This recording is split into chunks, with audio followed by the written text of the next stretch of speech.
अस्सलाम वालेकुम, मेरा नाम है अरसलान और आप मेरा यूट्यूब चैनल देख रहे हैं सच की आवाज़। आज फैसल वाडा ने जो कि प्रेस कॉन्फ्रेंस की, लग ऐसा रहा था कि सब कुछ इमरान खान की बयानियां जो कि है उससे हवा निकल गई है, मगर ऐसा कुछ भी ना हुआ। और फैसल वाडा की जो कि प्रेस कॉन्फ्रेंस थी जो कि प्लांटेड समझी जा रही थी कि क्योंकि काफ़ी ज़्यादा ऐसे प्रेस कॉन्फ्रेंस के पूरे 2 घंटे के बाद सब कुछ सामने आ गया खुल के कि प्रेस कॉन्फ्रेंस क्यों हुई, किस वजह से हुई, क्यों कराई गई और किसने कराई और इसके पीछे कौन है। और वो इनसे कुछ ज्यादा गलतियां हुई बीच में जिसकी वजह से फंस गए।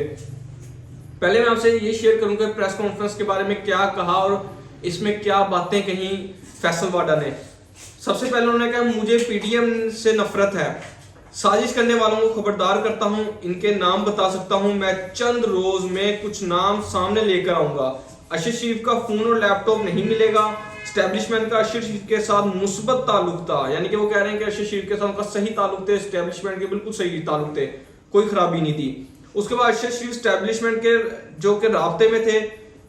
स्टैब्लिशमेंट ये काम नहीं कर सकती और अगर करेगी तो बहुत ज्यादा बड़ी बेवकूफ़ी होगी।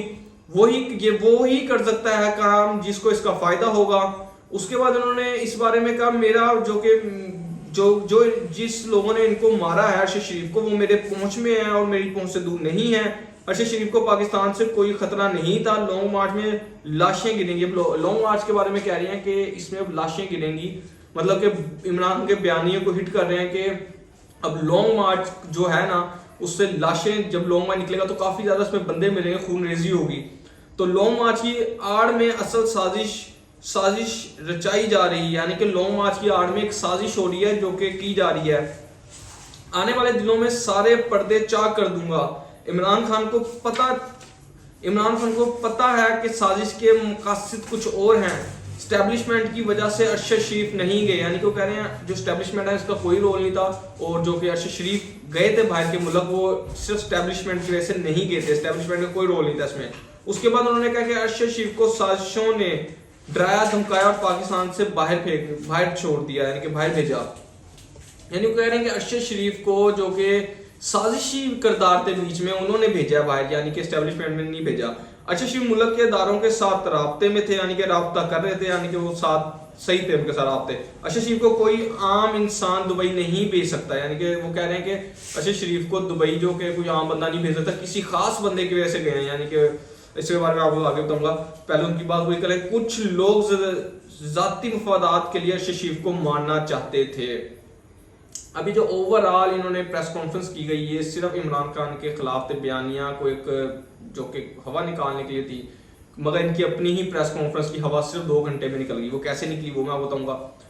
नवाज शरीफ, इनके फौरी तौर के बाद नवाज शरीफ का एक बयान आया जिसमें उन्होंने कहा कि देखें जी लॉन्ग मार्च जो है बिल्कुल नाकाम हो गया। अब तो ये जो फैसल वाडा साहब ने भी कह दिया, तो उन्होंने पूरे ये 10-15 मिनट के बाद इनका ये बयान आ गया था नवाज शरीफ का। उसके बाद फैसल वाडा की कुछ इसमें गलतियां थी जो कि एक्सपोज हो गई है पीडीएम के। पीडीएम के नुमाइंदे थे मगर यहाँ तो तहरीक इंसाफ के, मगर लगा कुछ ऐसा कि पीडीएम ने भेजा इनको स्पेशल। उसकी कुछ वजह सामने, कुछ प्रूफ आगे मैं आपके रखूंगा।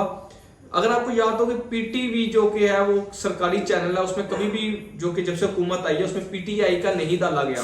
कोई भी पीटीआई के जलसे या पीटीआई की जितने बयान था और जितनी अहम प्रेस कॉन्फ्रेंस थी पीटीआई की कि उसमें इमरान खान ने बताया था इस सारे के बारे में कि हम लॉन्ग मार्च की डेट दी थी, वो भी पीटीवी ने नहीं दिखाई। तो जब मीडिया भी इसको नहीं करा था, समा जियो ये नहीं दिखाते थे इमरान खान कोई प्रेस कॉन्फ्रेंस कुछ भी। और जो कि फैसल वाडा है वो आपको पता है पीटीआई के हैं, पीटीआई के साथ हैं, तो उनके आने पे पीटीवी ने भी ओवरऑल लाइव दिखाई शुरू से लेकर आखिर तक। और उसके बाद एक्सप्रेस न्यूज और समा टीवी और उसके बाद जियो न्यूज ने भी सारी शुरू से लेकर आखिर तक, बल्कि इसकी तैयारी की गई प्रॉपर तरीके से। उनको सारा स्टेज तैयार करके दिया गया कि आपने इधर बैठ के क्या पूरी तैयारी के साथ, पहले कैमरा फिक्स, पूरी तैयारी के साथ एक उनके आगे कैमरे रखे गए कि आप बोलें, और सारा लाइव भी दिखाया गया। और इमरान खान ने कभी भी नहीं दिखाया गया। कुछ सवाल हैं जो सोशल मीडिया में ये फैसल वाडा की प्रेस कॉन्फ्रेंस खत्म होते ही लोगों ने उनसे किए। एक साहिब ने कहा कि तहकीकात शुरू होने से पहले ही कौन कसूरवार है और कौन नहीं, इसका फैसल वाडा ने कैसे फैसला कर लिया है कि ये सवाल पूछा। दूसरा सवाल पूछा है कि फैसल वाडा अरशद शरीफ के घर अभी तक ताजियत के लिए क्यों नहीं गए, यानी कि आप उनके लिए पूरा का पूरा एक प्रेस कॉन्फ्रेंस तो कर रहे हैं मगर आपने उनके घर ताजियत करने हैं, आपने मुनासिब नहीं समझा कि आपके इतने अगर सगे और भाई थे तो आपने क्यों नहीं गए उनके घर ताजियत करने। तो दूसरा ये सवाल था। तीसरा उन्होंने क्या सवाल किया एक साहब ने कि इनको कैसे पता कि एविडेंस मिटा दिए गए, जैसे उन्होंने कहा था लैपटॉप मोबाइल नहीं मिलेगा, तो उनको कैसे पता कि एविडेंस किस शख्सियत ने बताया उनको। उसके बाद इन्होंने एक सवाल किया, एक और शख्स ने सवाल किया, पीटीवी ने आज तक इमरान खान की प्रेस कॉन्फ्रेंस नहीं दिखाई, इनकी प्रेस कॉन्फ्रेंस से कबल लाइव के इकदामात करना और पूरी प्रेस कॉन्फ्रेंस दिखाने का कोई मकासद तो है, कोई तो इस सारे मामले के पीछे तो है कोई। यानी कि उनके कहने का मतलब ये था कि जब प्रेस कॉन्फ्रेंस की जाएगी सारे इंतजाम पीटीवी ने किया ओवरऑल के लाइव दिखाया, उसके बाद इंतजाम भी क्या उनके आने से पहले। और एक और बहुत बड़ी गलती जो कि इन्होंने कर दी है, उनसे हो गई है, कह लेंगे नादानी में या जिस तरह भी, क्योंकि अल्लाह की लाठी बेआवाज होती है और इसकी वजह से एक अल्लाह ने भी इमरान खान की मदद की, उन्होंने पहले से ही खुद को एक्सपोज कर दिया कि हम क्या करने जा रहे हैं। अगर आपको मैं बताऊं तो हिना परवेज ने 9 बजे से, इनको कैसे पता था 9 बजे ही प्रेस कॉन्फ्रेंस होगी, इन्होंने 9 बजे से ही पहले ही हिना भट्ट ने कह दिया था कि अब ये जो कुछ आगे होने वाला है और वो इमरान खान के सारे बयानिया की हवा निकाल देगा। तो उनको कैसे पता लग गया पहले ही। उसके बाद इन्होंने तलत हुसैन ने एक ट्वीट किया जिसमें उन्होंने कहा समथिंग बिग इज कमिंग, यानी कि बहुत कुछ होने वाला है आगे। तो कैसे इनको सबको पता लग गया कि इनको और भी काफी ज्यादा गुजरे हैं और इन्होंने हुकूमती तर्जमान तो इन्होंने ये बातें कर दी थी, पहले ही बता दी थी कि ये कुछ होने वाला है। उसके बाद ये जो प्लानिंग हो रही है, प्लानिंग के तहत हुआ ये सब कुछ। ये नहीं है कि ये जो फैसल वाडा साहब को अब ख्याल आया कि इमरान खान गलत कर रहे हैं और निकलो और बताओ इनको कि लॉन्ग मार्च ये वो, ये पहले से एक प्लानिंग थी, सारा कुछ एक प्लानिंग के तहत हुआ है कि सारी इनकी कड़ियां जो है पीडीएम की जमातों के साथ मिल रही हैं, आपको जो मैंने सारा पीछे बताया। और एक इस प्रेस कॉन्फ्रेंस का मकसद जो कि है वो सलमान इकबाल जो कि एयरवाई के, उनको अरेस्ट करना भी है, उनको अरेस्ट करने की भी कोशिश की जाएगी अब सिर्फ इस प्रेस कॉन्फ्रेंस की वजह से, क्योंकि इससे कहा जा रहा है कि ये जो गोल्ड की स्मगलिंग है वो एयरवाई न्यूज की जो